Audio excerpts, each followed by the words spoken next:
Rachakonda commissionerate పరిధిలో భారీ drugs seize చేశారు పోలీసులు. డ్రగ్స్ తరలిస్తున్నారనే పక్కా సమాచారంతో ఎల్బీఎస్ఓటీ పోలీసులు చేపట్టిన జాయింట్ ఆపరేషన్లో డ్రగ్స్ ముఠా గుట్టు రట్టయింది.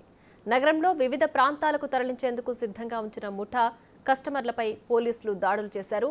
ఈ మేరకు వారి నుంచి 1.5 కేజీల ఓపీఎం, 24 గ్రాముల హెరాయిన్, 5 కేజీల మేర పొపిస్టర్ డ్రగ్స్ పెద్ద ఎత్తున స్వాధీనం చేసుకున్నారు.